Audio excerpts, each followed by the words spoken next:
चलिए भाई, स्टार्ट करते हैं आज का टॉपिक। आज का टॉपिक बहुत आसान सा टॉपिक होने वाला है, बहुत मजेदार टॉपिक है। ठीक, इसको कहते हैं पॉइजन डिस्ट्रीब्यूशन। पॉइजन डिस्ट्रीब्यूशन क्या है? ठीक, इसको किसने दिया? सबसे पहली बात तो ये होती है, पॉइजन डिस्ट्रीब्यूशन क्या है? Poisson distribution Simon Denis Poisson ने दिया, जो कि फ्रांस के थे। इन्होंने इंट्रोड्यूस किया। ठीक, 1837 में इंट्रोड्यूस। सबसे पहला एमसीक्यू क्वेश्चन तो यही आता है, किसने दिया?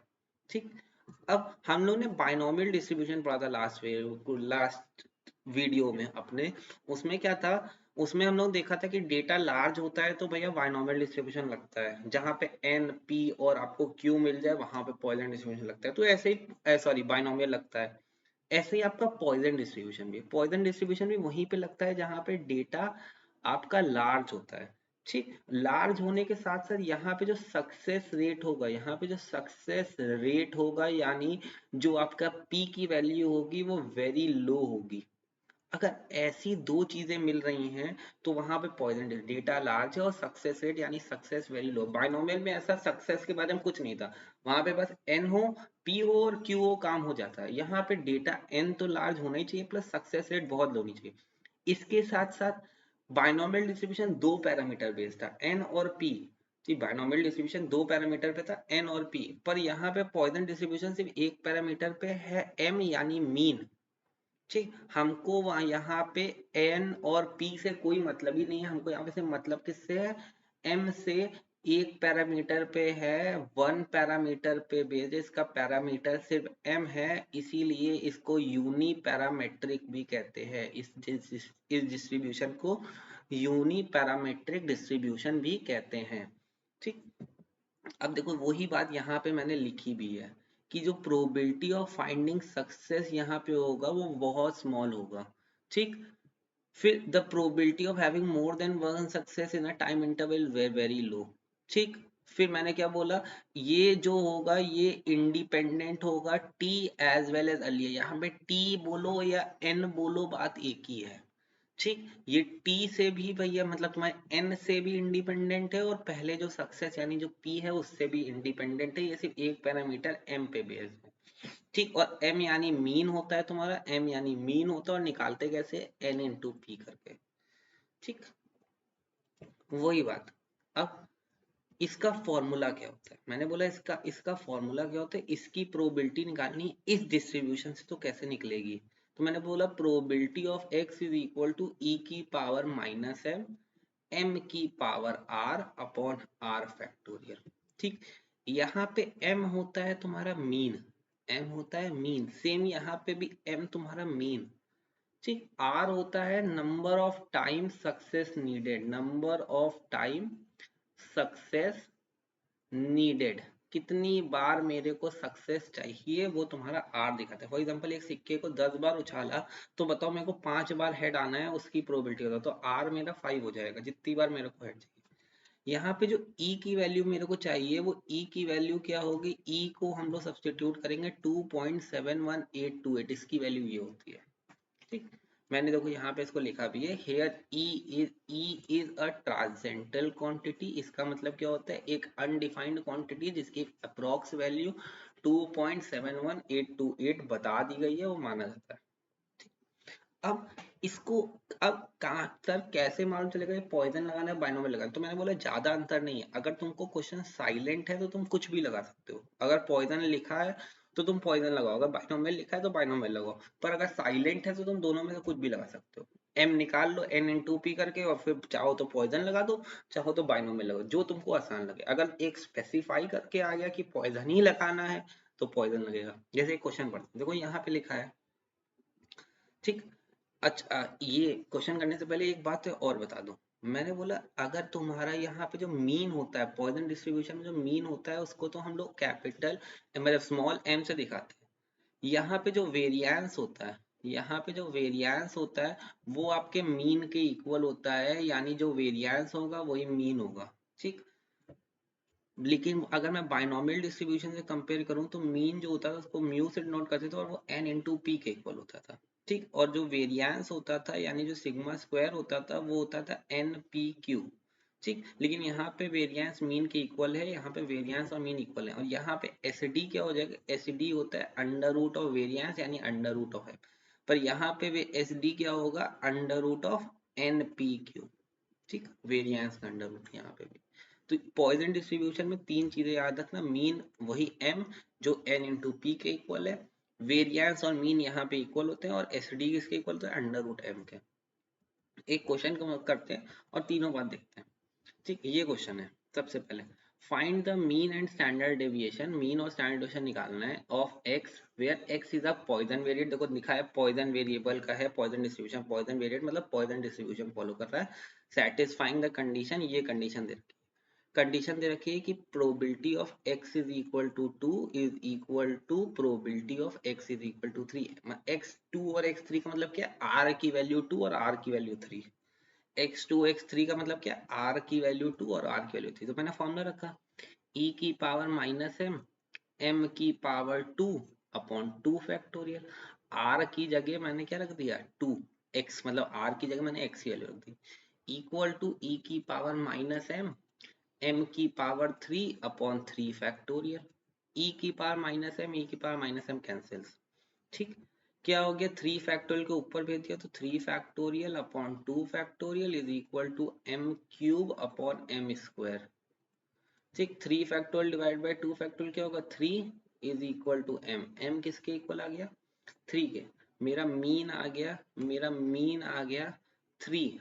तो मैंने बोला मीन 3 है, तो वेरिएंस भी कितना हो जाएगा, वेरिएंस भी हो जाएगा 3। एसडी क्या हो जाएगा, स्टैंडर्ड डिवीजन क्या हो जाएगा, स्टैंडर्ड डिवीजन हो जाएगा अंडर रूट 3। तो मेरे को ये दोनों बताना था, तो mean 3 SD root 3, mean 3 SD root 3। हो गया, बहुत इजी था क्वेश्चन था, सिर्फ आपको ये फॉर्मूला याद करना था। ठीक, चलो एक और क्वेश्चन करते हैं और समझ में आएगा। मैंने कहा एक क्वेश्चन है, between 9 am to 10 am the average number of phone call per minute coming into a switchboard of a company is 4। ठीक, एवरेज भैया सुबह तुम एक कॉल सेंटर में काम करते हो, तुम एक बीपीओ में काम करते हो, जहाँ पे सुबह 9 से 10 के बीच में भैया जो फोन कॉल्स उसके स्विच बोर्ड में आने वाले हैं वो उसका एक एवरेज दे रखा है। भैया तुम भैया काम करते हो एक तुम्हारे कॉल सेंटर में, वहां पे सुबह 9 से 10 के बीच में भैया लोग अपने नहाने धोने और इन सब काम में लगे रहते हैं ना। ठीक, वो अपने डेली लाइफ प्रोसेस में लगे रहते हैं, तो वो तुम्हारे कंपनी फोन करके सुबह 9-10 बजे कंप्लेन नहीं करेंगे। जो कॉल्स आनी होती हैं, ठीक करते हैं, लेकिन बहुत कम लोग करते हैं। मैं तो उठ के नहीं करता हूँ, हाँ तुम्हारे यहाँ लोग करते होंगे तो कोई बात नहीं भाई। ठीक, लेकिन बहुत रेयर ऑफ रेयर लोग करते हैं। ठीक, तुम उन रेयर, अगर तुम्हारे यहाँ कोई सुबह 9 से 10 बजे उठ के सुबह सुबह ही फोन मिलाना चालू कर देता है कॉल सेंटर पे कि भाई हमारे यहाँ ये दिक्कत हो गई है, ये दिक्कत हो गई है, ठीक आके सही कर दो, मेरा फ्रिज खराब हो गया, तो लोग कंप्लेन करते हैं, तो दोपहर के टाइम में या शाम के टाइम पे या सुबह थोड़ा 11-12 बजे कॉल करते हैं, 9-10 बजे बहुत कम लोग कॉल करते हैं। ठीक, तो उसी का जो एवरेज दे रखा है, उसी का जो सक्सेस रेट दे रखा है, वो तुमको 4 दे रखा है, मतलब तुमको एम कितना दे रखा है, 4 दे रखा है। देखो अब तुमको एम सीधा सीधा बता दिया गया है, एवरेज है तो एवरेज मतलब मीन। ठीक, एम 4 दे रखा है। Find the probability that during one particular minute there is no phone call। सबसे पहली बात, no phone call मतलब r कितना लेता है, 0 लेना है।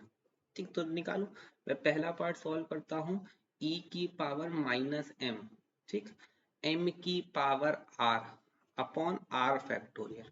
सॉल्व करो, e की पावर माइनस 4, 4 की पावर 0 अपॉन 0 फैक्टोरियल। ठीक, e की तो आंसर क्या आ गया मेरा, e की पावर माइनस 4। और देखो तुमको क्वेश्चन में दिया हुआ है e की पावर माइनस 4 की वैल्यू दे रखी है 0.018316, तो e की पावर माइनस 4 का आंसर क्या आ गया, 0.018316। ये मेरा आंसर हो गया, ये मेरा आंसर हो गया, ये मेरा फर्स्ट पार्ट का आंसर हो गया। भैया 4 की पावर 0 1 होता है और 0 फैक्टोरियल भी 1 होता है, तो सीधा सीधा e की पावर माइनस 4 1 अपॉन 1, तो e की पावर माइनस 4 सीधा सीधा मैंने लिख दिया। सेकेंड पार्ट करते हैं। सेकेंड पार्ट क्या बोला, एटमोस्ट 3 फोन कॉल। एटमोस्ट का मतलब ज्यादा से ज्यादा 3, तो मतलब कितनी फोन कॉल्स हो सकती है, 0 हो सकती है, 1 हो सकती है, 2 हो सकती है, 3 हो सकती है, ज्यादा से ज्यादा। तो e इसके लिए e की पावर माइनस 4, 4 की power 0 upon 0 factorial, plus e की पावर माइनस 4, 4 की power 1 upon 1 factorial, plus e की पावर माइनस 4, 4 की पावर 2 अपॉन 2 फैक्टोरियल प्लस ई की पावर माइनस तुम्हारा ई की पावर -4 इंटू 4 की पावर 3 अपॉन 3 फैक्टोरियल। मेरे पास थोड़ी जगह कम है तो मैं ऊपर वाली चीज इरेज कर देता हूँ, यहाँ वाली है ना, ये वाली चीज मैं अपनी इरेज कर लेता हूँ। तब तक आप भी सॉल्व करके देखो, देखो आप पहले करते हो या मैं पहले कर सकता हूँ। ठीक, आइए रेस हो जाए। मैंने इरेज कर लिया, चलिए करते हैं। क्या हो गया, इसमें से मैं पूरे में से सबके पास e की पावर -4 है, e की पावर -4 मैंने पूरे में से कॉमन ले लिया, तो 4 की पावर 0/0 फैक्टोरियल यानी 1 ही बचेगा। ठीक, 4 की पावर 0 1/0 फैक्टोरियल भी 1, तो 1/1 1। 4 की पावर 1 4 और अपॉन 1 फैक्टोरियल, तो 4 ही आने वाला है। यहाँ पे 4 का स्क्वायर 16, 16 डिवाइडेड बाई 2 कितना होगा 8, तो 8 प्लस यहाँ पे 4 का क्यूब, 4 का क्यूब कितना होता है 4 4 16, 16 इंटू 4 16 4 16 इंटू 4 64। ठीक, 4 into 4 into 4 64 divided by 3 factorial होता है 6, तो करा तो मेरा आ गया 64 डिवाइडेड बाय 6। मैं सीधा सीधा उसमें लिख ले रहा हूँ, थोड़ा काट पीट लो, तो 2 3 3 2 2 3 6, 2 3 6, 2 2 4, 32/3 e की पावर -4। यहाँ पे एलसीएम ले लो, एलसीएम आ गया 3। ठीक, 1 या एलसीएम ना लीजिए आप, सीधा सीधा इसको डेसिमल में रख लो, सीधा सीधा इसको डेसिमल में रख लो। ठीक, यहाँ पे डेसिमल, ये तुम्हारा ऐड करो, 32 डिवाइडेड बाय 3 होता है 10.66 प्लस 8 प्लस 4 प्लस 1 कितना हो गया तुम्हारा, हो गया 23.666, या मैं 667 लिख लेता हूँ, इंटू ई की पावर -4, इसकी वैल्यू है 0. ठीक, थोड़ा दूर से लिखता हूँ, इसकी वैल्यू दे रखी है 0.018316, तो रखो 0.01 0.018316 इंटू 23.667। ठीक, किया तो मेरा आ गया 0.43348, ये मेरी प्रोबेबिलिटी आ गई, ये मेरे सेकंड पार्ट का आंसर आ गया। उम्मीद करता हूँ समझ में आया होगा। ठीक, एक बार कैलकुलेशन फिर से देख लो, 32 डिवाइडेड बाई 3, ठीक, होता है 10.66 प्लस 8 प्लस 4 प्लस 1, ठीक, इंटू 0.018316। ठीक, आ गया 0.43348, बहुत आसानी से आंसर आ गया, ये मेरे सेकंड पार्ट का आंसर हो गया। ठीक, दोनों पार्ट्स हो गए, इजी है, बिल्कुल बाइनोमियल डिस्ट्रीब्यूशन की तरह है, बस चेंज क्या आता है, एन और पी वहां पे होता था, यहाँ पे तुम्हारा सिर्फ एम होगा, तुमको सिर्फ एम मीन दिया होगा, एक एवरेज बता देगा तो उसको बोलेगा निकालो। जब एवरेज दे रखा हो तो पॉइजन लगाना है, जब एन और पी दोनों दे रखा हो तो बाइनोमियल लगाना है, या तुम बाइनोमियल ना भी लगा के एम निकाल लो और फिर पॉइजन लगा लेना, तो डिपेंड करता है तुम्हारा मन। ठीक, अगर क्वेश्चन बिल्कुल स्पेसिफाई कर रहा है कि पॉइजन ही लगाना है तो पॉइजन लगाना। ठीक, इजी सा टॉपिक है, बहुत स्कोरिंग टॉपिक है, एक क्वेश्चन अगर इसका आ जाता है तो स्कोरिंग है। अगर बाइनोमियल क्लियर है, नहीं क्लियर है तो एक बार बाइनोमियल जाके दोबारा मेरी प्रीवियस वीडियो को, जिसको मैं आई बटन में डाल भी दे रहा हूँ, ठीक, तो तुम देख लेना बाइनोमियल। ठीक, मिलते हैं आपसे नेक्स्ट वीडियो में, जिसमें हम लोग इसका लास्ट टॉपिक यानी नॉर्मल डिस्ट्रीब्यूशन की बात करेंगे।